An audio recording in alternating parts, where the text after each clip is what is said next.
Hello, everyone. Okay. Hello. Good evening. Yes. Tingnan mo nga yung katabi mo kung medyo nakaiglip na. So,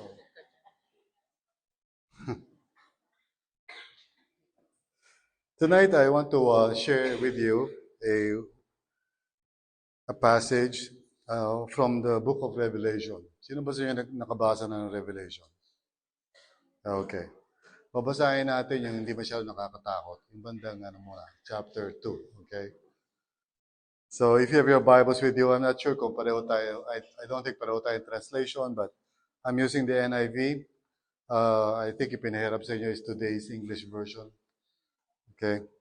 So let me read from the NIV, chapter 2, verses 1 to 7.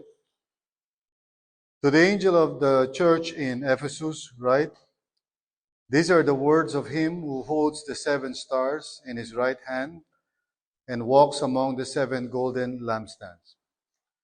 I know your deeds, your hard work, and your perseverance. I know that you cannot tolerate wicked people, that you have tested those who claim to be apostles but are not, and have found them false. You have persevered and have endured hardships for my name, and have not grown weary. Yet I hold this against you. You have forsaken the love you had at first. Consider how far you have fallen. Repent and do the things you did at first. If you do not repent, I will come to you and remove your lampstand from its place. But you have this in your favor. You hate the practices of the Nicolaitans, which I also hate. Whoever has ears, let them hear what the Spirit says to the churches. To the one who is victorious, I will give the right to eat from the tree of life, which is in the paradise of God. Let us all pray.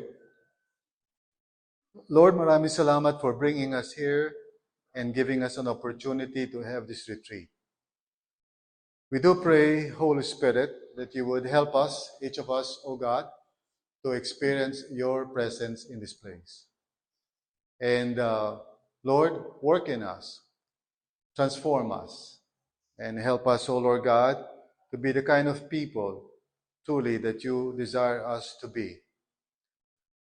Tonight, Panginoon, mangusap ka sa bawat isa sa amin upang sa ganun, Lord God, ay maunawaan namin ang iyong salita para sa amin at kami ay magpapahinga mamaya na dala-dala namin yung mensahe na yun hanggang sa mga susunod na mga araw pa.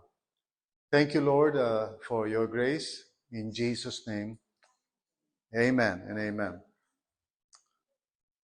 Sino sa inyo nakapunta na sa Vivere? Vivere. Yeah, vivere. Right. So alam niyo ba na yung vivere ay isang Latin word na ang ibig sabihin ay to live or to be alive.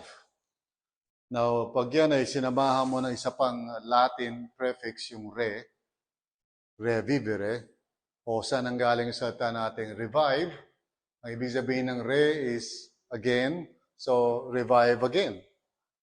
So dyan nagagaling yung salitang revival. And revival actually means to live again.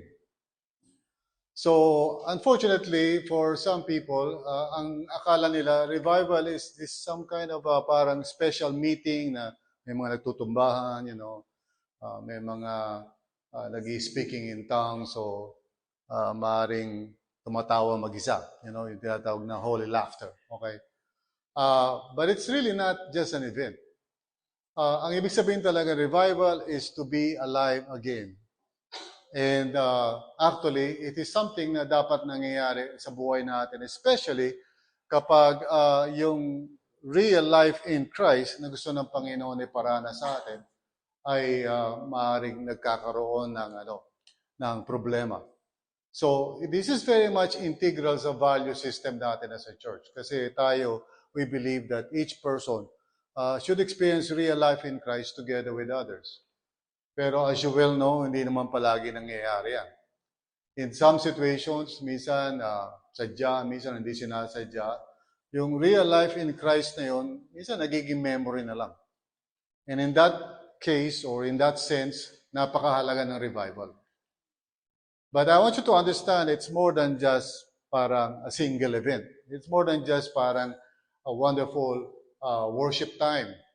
Diba? Kasi pag nag-worship tayo, minsan may mga times na talagang feel na feel natin si Lord. And sometimes we call that revival.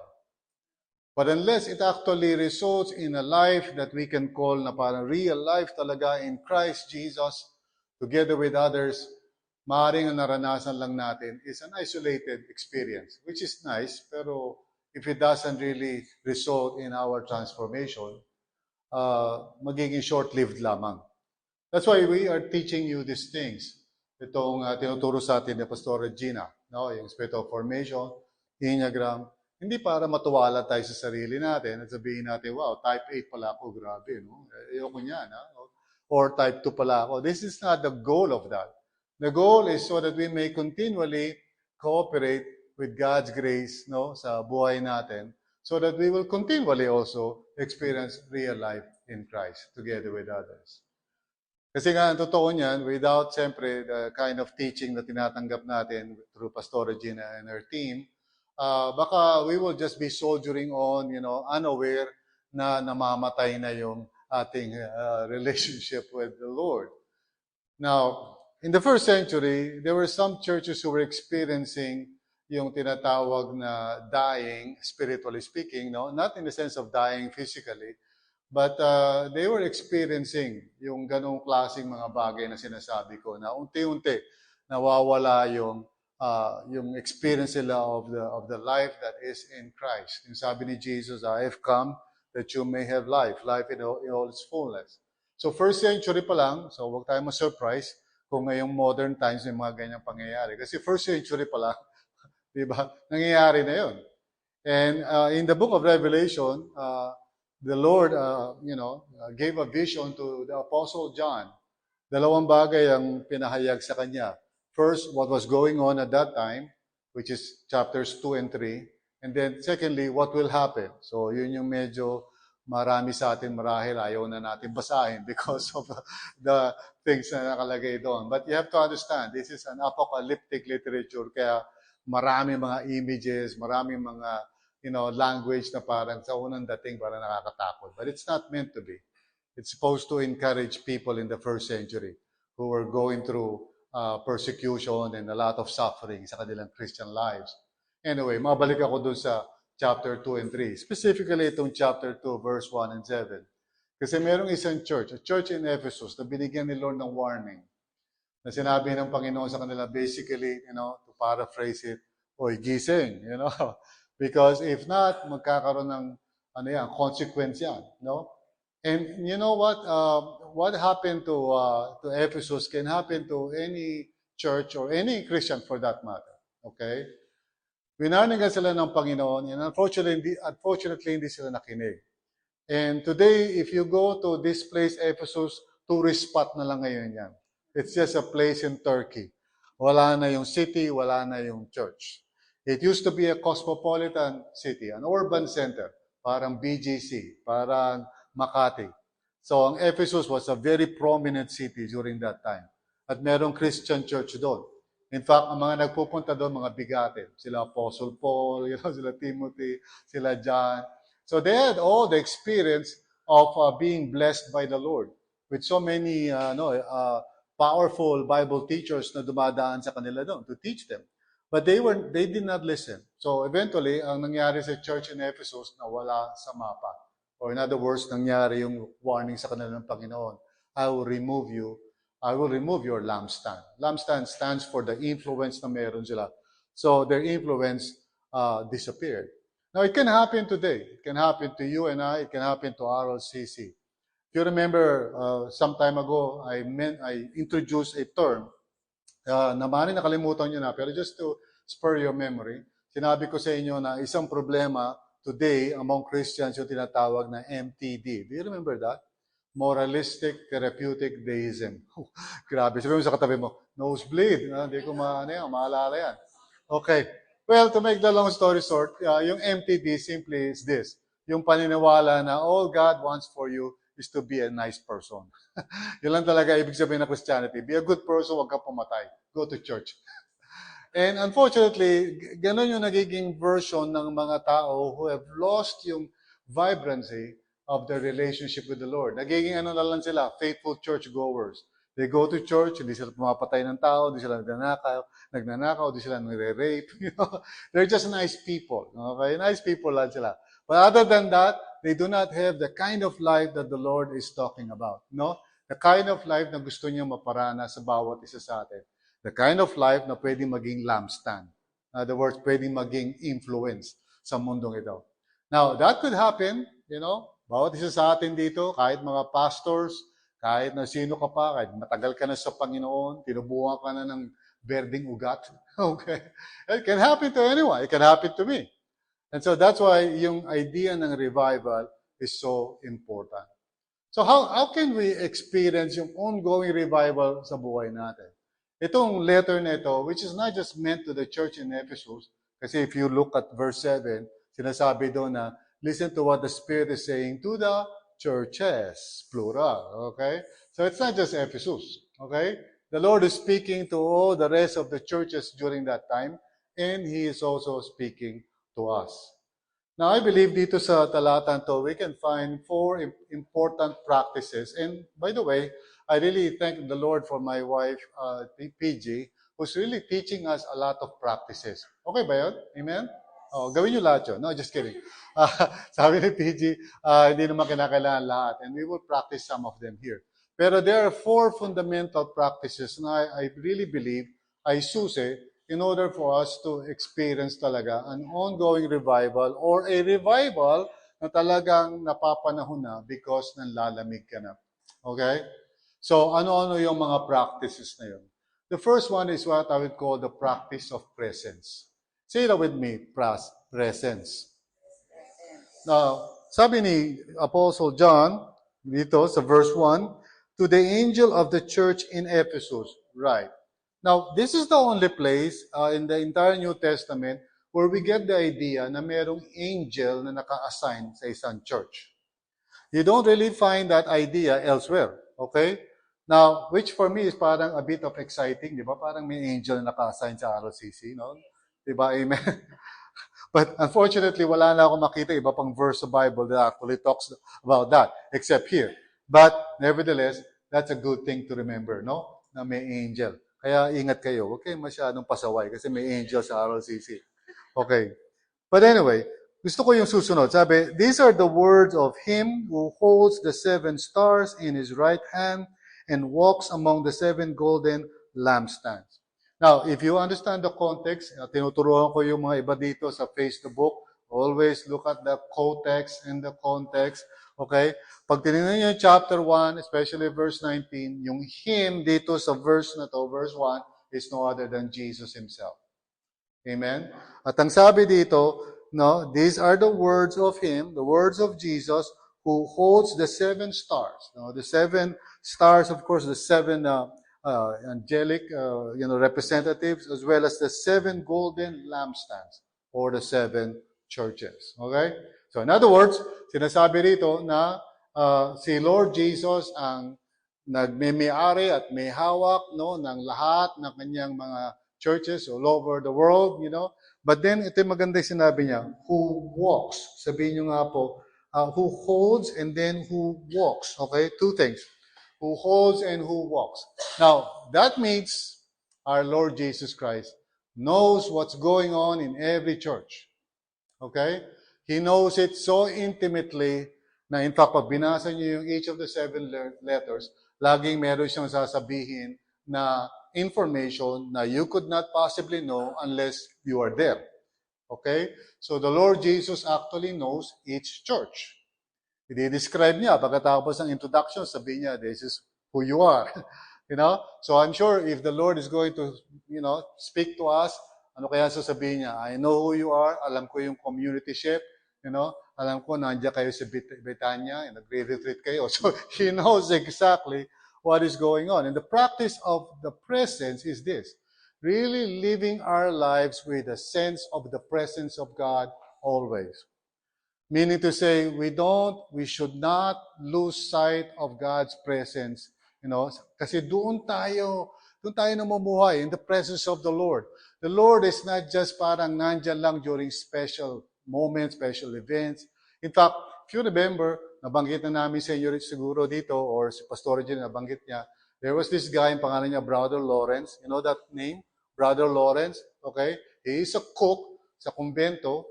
Ang papel niya is magluto, okay? Sino sa inyo mga tagapagluto sa bahay na ngayon nagpapasalamat di kayo nagluluto? Taas ang kamay. Okay, hallelujah.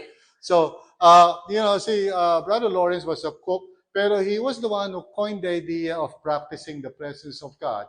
So basically, kahit naghihiwa siya ng patatas, kung kahit saan siya naroroon, he lives his life, with a full awareness of God's presence. And I think we need to understand that sa sarili natin buhay. If we live our lives na parang unconscious tayo of the presence of God, mahihirapan tayo and we would actually begin to have a parang tinatawag na departmental mindset o parang dichotomy na pag nasa trabaho tayo, trabaho lang yun. Pag nasa bahay tayo, bahay lang yun. Pag nasa church tayo, nandun si Lord. Hindi, I'm sorry, di totoo yun. The church is always, the church, the Lord is always present, okay? But there's something else na gusto ko maintindihan nyo about practicing the presence. Kasi primarily, practicing the presence has to do with being present to yourself and as well as to others. Ang ibig kong sabihin, by being present to yourself is you are aware of what's going on in your interior life. Okay? Now, sometimes we use the word soul for this, but for me, personally, I believe kasi na yung soul is the entire person. Okay? Now, minsan sinasabi natin, what's going on in my soul? Parang referring to something as a part of you. I believe na usually pag nagre-refer tayo ng interior life natin, we either use the word heart or spirit, But nevertheless, kahit na sabihin nating soul yan, being aware of what's going on in yourself, inside of you, and also in your relationship with other people, in the presence of the Lord, is so important as a practice. Practicing the presence of God is being aware of what's going on. Okay? Now, there are two problems dito, which I'd like you to know. One is our tendency to hide kasi. All of us, we have the tendency to hide. If you remember yung Samaritan woman, kausap ng Panginoon. Diba? Doon sa well of Jacob doon. Sa John chapter 4. When the Lord was trying to, penetrate the heart of the Samaritan woman, gusto niyang pag-usapan nila yung living water, the woman was always, parang deflecting the conversation. In the same way, lahat tayo may tendency to hide. May tendency tayo pag medyo nagiging parang masyado ng masakit. That's why when you were reading si David Benner, maybe some of you felt like parang gusto nyo sarado yung libro or whatever. Ito, sakit nito ganyan, di ba? But the thing is, when the Lord is trying to make us aware of significant emotional experiences, He's actually working in you at that point in time. And if you are not aware of it, at may tendency ka to actually distract yourself, some of you dito siguro, pag medyo may mga nararamdaman kayong hindi maganda, you try to make yourself busy. You try to do other things. That's why retreat is such an important practice or discipline in Christian life. Kasi we want to give you the space for you to pay attention of what is going on. Kasi all of us, no exception, including myself, we have that tendency to actually hide from what is really going on inside of us. Okay? Minsan, meron ka mga repeated relational responses. Okay? The triple R. I call it the triple R. Okay? RRR. Repeated relational responses. Every time na meron kang mga nakakausap o maybe a particular person, parang nag-iinit agad yung dugo mo doon. Or parang pag may konting bagay, nagre-react ka. Pag may trigger, maybe ang bukang bibig mo, nai-stress ako dito, nai-stress ako. And you're not aware of it. You're not really thinking in terms of, teka muna, maybe the Lord is surfacing it out for you to become aware of something that He wants to do in your life. Practicing presence means being aware. Another problem natin actually is over-identifying with our emotions or with our triggers. Pag sinabi kong over-identifying, ganito yun, pag may naramdaman kang galit, pag may nag-call out sa'yo, bakit ka galit? Galit ako . Bakit ka nagagalit? O ba't ka naiinis? Naiinis ako. Masama ba mainis? So you're over-identifying yourself doon sa experience mo na yon, and you are not stepping back. I'm not saying that you deny it, okay? It's not true. You should not deny that. You should say, well, nagagalit ako. But acting or behaving in view of that is over-identifying with it. Nagagalit ako, so sasapakin kita. You are over-identifying with your experience. You're over-identifying with your emotion. Hindi mo siya naihiwalay sa true self mo in Christ. What is your true self in Christ? You are being transformed into the image of Christ. And Christ ay hindi mananakit.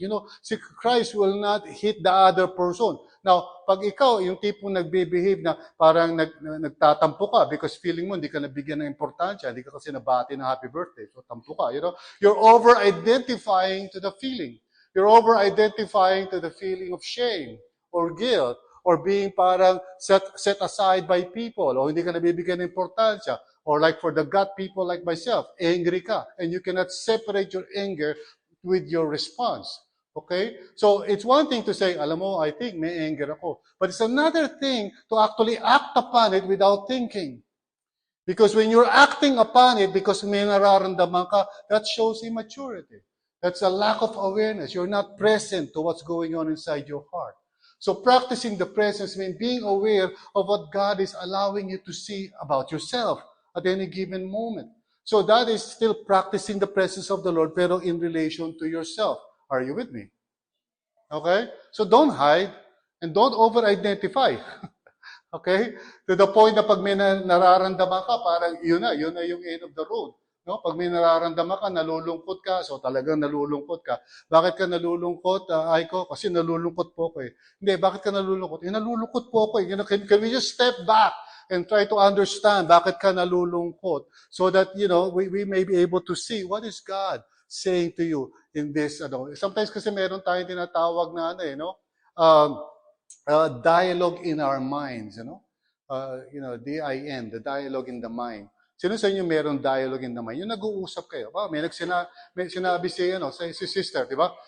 Sa isip mo parang, kaya niya sinabi yan, kasi ganito yan, di ba? Yan naman taga sinabi niya, di ba? Pag sinabi niya, so, pero nakatingin ka sa tao, wala nga, pero may dialogue kayo in your mind. If you are not aware of that, if you are not aware of the dialogue, then you can actually, fail to really experience the kind of change na nais ng Panginoon na gawin sa buhay mo. Now, the second practice is the practice of assessment. Okay? Sabi rito sa Bible, sa verse 2, I know your deeds, your hard work, and your perseverance. I know that you cannot tolerate wicked people, that you have tested those who claim to be apostles but are not, and have found them false. You have persevered and have endured hardships for my name, have not grown weary. These are all very positive things. Sometimes tayo po, in looking at ourselves, may tendency tayo to be overly negative. No? Lagi tayong parang we're always putting down ourselves, di ba? Meron tayong tendency talaga na siguro ayaw natin maging mayabang, pride, di ba? Ayaw natin magkaroon ng pride. So, minsan may tendency naman tayo, over naman tayo. Hindi, sama-sama ako talaga, uud ako talaga, wala akong kwentang tao. But part of the assessment is seeing the goodness and mercy of God in your life and celebrating that. And say, Lord, I thank you. No? One of the things na pwede niyong gawin, minsan kasi mahirap talaga umamin ng mga nararamdaman niyo, right? How many of you dito have a harder time trying to identify yung feelings? Pag may nagsabi sa'yo, anong nararamdaman mo, sister? Hindi mo ma-identify yung feelings mo, di ba? Because you are not a feeling person. Meron dito mga ilan sa inyo rito, pag tinanong ko, ano ang na-feel mo, talaga naman. Feel mo na yung feeling mo. Ito yung nararamdaman ko talaga. Okay? But for other people, hindi nila ma-put into words yung feeling nila. So sometimes what is helpful is to describe the results, to concretize ano ba yung nangyayari. Like for example, ano ba yung nangyayari pag ikaw ay nagpe-pray? Kahit hindi mo masabi yung feeling mo, maybe you can say, ewan ko ba parang ang gaan ang feeling ko, di ba? Ang gaan, parang commercial yun, ang gaan, yun ang feeling ko. But I feel parang energized. This is actually God working in your life, and you celebrate that. Awareness is not, assessment pala rather, is not just simply parang putting yourself down. Magkakaroon tayo ng examen dito, practice of examen. Tama ba yun, Pastor Regina? Alright? Hopefully, sa practice of examen nyo, huwag nyo gawin parang, Lord, ang dami kong pagkukulang. Sa examine mo rin yung magagandang bagay. You know, and say, Lord, salamat po sa goodness and mercy mo dahil nakikita ko nag-grow na po ako. Di ba? How many of you feel na nag-grow na kayo? Okay? Pakinggan ko nga si Pastora Tess nung nasa kotse kami, sabi niya, itong natututunan ko sa Enneagram, dito na yata ako babait. Sabi niya gano'n. And of course, it's just a joke, but I like that, you know. Natutuwa naman. You should celebrate that and give thanks to God. Di ba? Ilan sa inyo na medyo nababawas-bawasan na yung kasungitan? Dati sobrang sungit kayo, ngayon konti na lang. Okay.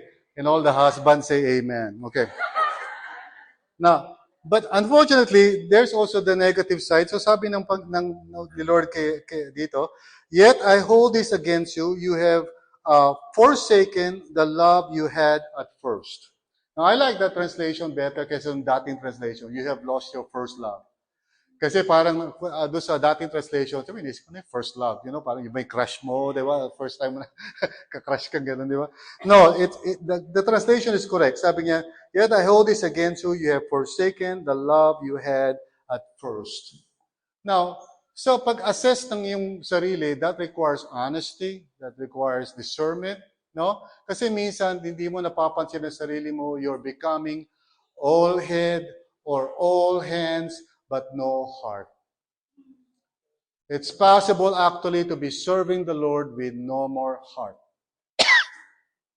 Especially, pag medyo nagiging, parang negative ka na, nagra-rant ka na lagi sa ibang mga tao. No? Ako na lang lagi, parang dito, wala na bang iba? Ako na lang ba, you're ranting, you're complaining. That means you're no longer serving with heart.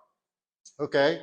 And the thing that I believe na kailangan natin i-practice in order for us to really have a personal or corporate revival, hindi lang yung practicing the presence of God, being present to the Lord in yourself and in others, but also learning to assess really how's the condition of your heart.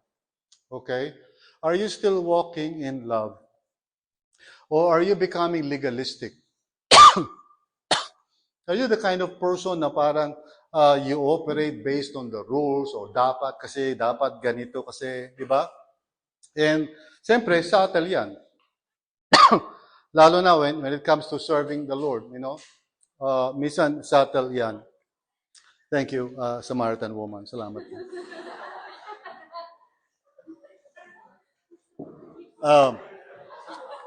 Subtle minsan yung, yung kawalan ng heart mo. Okay? I'm not saying na hindi ka passionate sa ginagawa mo. For example, ako, for those who may not know me, or maybe you know me already, I have a very passionate kind of personality.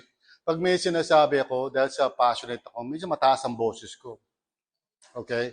And I tend to be very emphatic sa mga sinasabi ko, no? Imbis na sabihin ko lang na, pwede ba magkaroon tayo ng stream na natin yung first service, you know? Pwede naman sabihin malumanay. Pero dahil very emphatic ako, i-stream na natin yan, you know? I-stream na natin yung first service, you know, di ba?